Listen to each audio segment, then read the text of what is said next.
नमस्कार, मैं हूं आपके साथ आयुषी शर्मा। बुंदेलखंड 24 न्यूज एक्सप्रेस में आपका स्वागत है। आइए रुक करते हैं आज की ताजा खबरों की ओर। मास्क रहेगा तो अपनी सुरक्षा रहेगी। छायन और आसपास के राजगढ़ विधानसभा के, खिलचीपुर विधानसभा के मेरे सभी बहनों, भाइयों, बेटे बेटियों, अभी पिछले दिनों की ओलावृष्टि में किसानों की फसलें तबाह और बर्बाद हो गई है। अभी मैं सरसों का खेत देख के आया हूं, ऐसा लगा जैसे हार्वेस्टर से काट दिया हो, ठूंठ भी नहीं बचे। पूरी तरह से फसल बर्बाद हुई है। मैं किसान का दर्द जानता हूं, तकलीफ पहचानता हूं। दिन और रात मेहनत और मजदूरी करके हम अपने खेत जोतते हैं, खाद डालते हैं, बीज डालते हैं, पानी से नहीं पसीना से सींचते हैं, पसीना से अपने खेतों को। और उसके बाद अगर आई फसल बर्बाद हो जाए तो किसानों की तकलीफ और दर्द की कोई सीमा नहीं होती।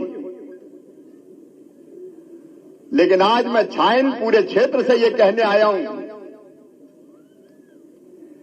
कष्ट और परेशानी है, लेकिन चिंता मत करना। कोई भी गांव के हो, इस संकट के पार शिवराज आपको निकाल के ले जाएगा। ऐसी परेशानी और मुसीबत में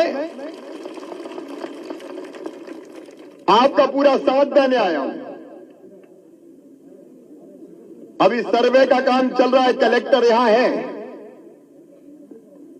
कब तक सर्वे पूरा हो जाएगा? 3 से 4 दिन के बीच सर्वे पूरा होगा। और सर्वे कोई चोरी चोरी चुपके नहीं होगा।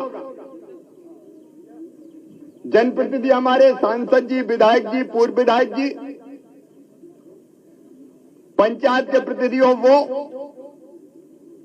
सर्वे की पूरी सूची बनेगी और पूरी सूची गांव में चिपकाई जाएगी ताकि एक एक आदमी देख ले कि नुकसान कौन कौन का हुआ है। बताओ, सही बात है कि नहीं? और इसलिए सूची चिपकना जरूरी है ताकि कोई को आपत्ति अगर करनी हो तो वो आपत्ति कर दे कि मेरा नाम नहीं है। और एक बात साफ कह रहा हूं, किसानों को मुझे राहत देना है और इसलिए लिखने में भी कंजूसी नहीं होना चाहिए। नुकसान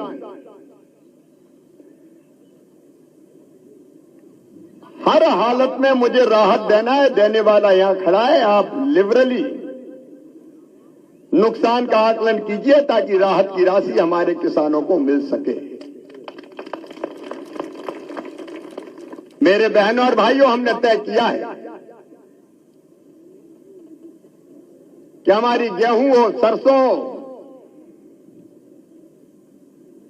चना हो, मसूर भी है, मसूर हो, 50% से ज्यादा नुकसान पे 30,000 रुपया प्रति हेक्टेयर की दर से राहत की राशि दी जाएगी। और केवल फसल नहीं, कई जगह मुझे ये बताया कि पशु की मौत भी हुई है। जहां हुई है वहां की कह रहा हूं मैं। तो अगर गाय की, भैंस की मौत हुई हो तो 30,000 रुपया उसके देंगे। बैल भैंसा 25,000 उसके देंगे। बछड़ा बछिया 16,000 उसके देंगे। भेड़ बकरी 3,000 उसके देंगे। मुर्गा मुर्गी 60 रुपया उसके भी देंगे अगर मौत हुई है तो। क्योंकि गरीब के लिए तो छोटी चीज भी चली जाए तो उसका नुकसान तो हो ही जाता है। और उसके साथ फसल बीमा योजना में इस बार परिवर्तन किया है। बहुत दिनों तक क्लेम सेटल नहीं होते, इसलिए जो नुकसान हुआ है बीमित फसल का, उसका 25% कंपनी को एडवांस में देना पड़ेगा, 75% बाद में क्लेम सेटल होने के बाद दिया जाएगा। पिछले साल के बीमा का क्लेम सेट हो गया है, जनवरी के महीने में वो भी बांट दिया जाएगा। तो ये फसल बीमा योजना और राहत की राशि दोनों मिला के लगभग नुकसान की भरपाई करेंगे। और इसके साथ अभी कर्ज वसूली स्थगित होगी, अल्पकालीन ऋण बदल के मध्यमकालीन ऋण में बदल दिया जाएगा और उसके भी ब्याज जो होगा वो भी हम भरवाएंगे ताकि दिक्कत परेशानी में किसान ना आए। अब एक गांव गया था, वहां किसान ने कहा कि बेटी की शादी थी, ऐसी परिस्थिति में बिटिया की शादी भी हम करवाएंगे। मेरे बहनों और भाइयों, तकलीफ और परेशानी मैं समझ सकता हूं, आपका दर्द मैं जान सकता हूं, लेकिन इस तकलीफ से आपको निकाल के ले जाना ये मेरा धर्म है, मेरा कर्तव्य है, मेरी ड्यूटी है। और भारतीय जनता पार्टी की सरकार ये ड्यूटी निभाएगी। आपको अधूरी में नहीं छोड़ेंगे मेरे बहनों और भाइयों, आपको इस परेशानी से निकाल के ले जाएंगे। इसलिए मैं यहां देखने आया हूं और अलग से भी आवेदन देने की कोई को जरूरत नहीं है, क्योंकि सर्वे एक एक गांव का होगा, सर्वे एक एक गांव का होगा। तो कोई दरखास्त दे तो ही सर्वे हो गया, ऐसा नहीं हो। मैंने कहा कि लिस्ट भी पूरी चिपकाएंगे, पूरी लिस्ट चिपका के कोई अगर वंचित रह गया तो वो फिर बता दे, तो फिर करेंगे, कोई चिंता की बात नहीं है। अपने ही मुख्यमंत्री काय को परेशान होना है, तो इसलिए उसमें अलग से भी आवेदन देने की जरूरत नहीं है। एक शिकायत मुझे मिली है भाई राशन की, मैं साफ कह रहा हूं, गरीब का राशन जिसने खाया है किसी भी कीमत पे नहीं छोड़ूंगा, किसी भी कीमत पे नहीं छोड़ूंगा। यहां की दुकान भी चेक करो, कोई दुकान नहीं छोड़ेंगे। ये काला पीठ या कौन सी जगह थी, काली पीठ, तो गिरफ्तारी हो जाए। और देखो ऐसे लोग कौन कौन है, ये देखने की जवाबदारी किसकी थी कि राशन ठीक से बटे?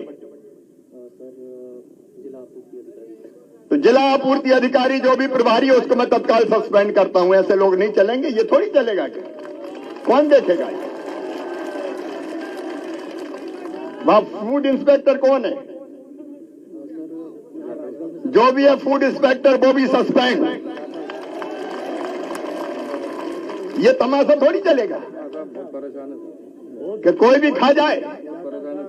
ये इलाका मेरा गरीब इलाका है और इस पूरे इलाके में मेरे बहनों और भाइयों, एक व्यक्ति को 5 किलो महीना मोदी जी भिजवा रहे हैं निःशुल्क, 5 किलो राज्य सरकार दे रही है। और पता चला कि 10 किलो के बजाय एक ही का देकर छुट्टी पाओ। एक एक को नहीं छोड़ूंगा, सबको जेल भिजवाऊंगा, कोई बच नहीं सकता। और कलेक्टर को पर्यवेक्षण ठीक से करना पड़ेगा।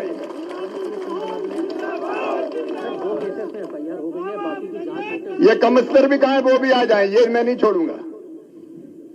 आप ये देखिए, जिले की दुकानें चेक करो, सब यहां की भी चेक करवाओ पूरी, और जो भी गड़बड़ कर रहा है बिल्कुल नहीं छोड़ना है। हाँ, जितने भी हो एफआईआर करो, जेल भेजो। और एफआईआर का मतलब जेल जाना होना चाहिए, बचना नहीं होना चाहिए कोई। ये थोड़ी चलेगा कि कोई भी खा पी के बराबर कर दे। बेईमानों को नहीं छोड़ूंगा किसी भी कीमत में। और ये सारी दुकानों का, राजगढ़ जिले की सारी दुकानों का को चेक करवाइए, कमिश्नर पर्यवेक्षण करे, कलेक्टर करवाए। और ट्रांसपेरेंटली ठीक से बंटना चाहिए, इसकी सुनिश्चित व्यवस्था करो। और जनता से भी मेरा कहना है, आप भी ध्यान दें। अपने कार्यकर्ता खड़े होकर क्यों नहीं बंटवाते? बंटवाएं, यही तो सेवा का काम है। और क्या है सेवा का? तो कोशिश करना चाहिए कि ठीक से बटे सबको। दीनदयाल अंत्योदय समिति बनी कि नहीं बनी? तो उनको जिम्मेदारी देके वो देखे। और 7 तारीख को हर महीने अफसरों की देखरेख में राशन बंटना चाहिए, उसकी ड्यूटी लगना चाहिए ताकि जनता को कोई परेशानी ना हो। और ये मैंने राहत और मुआवजे का बता दिया, आप चिंता मत करना, उसको भी मैं पूरी तरह से आपको राहत दिलवाऊंगा, कोई कसर नहीं छोड़ूंगा। इसका फिर से सर्वे करवा लेंगे, सांसद जी ने मुझे बताया, आप भी बता रहे हो। ठीक है, मैं ले लूंगा। धन्यवाद। ठीक है।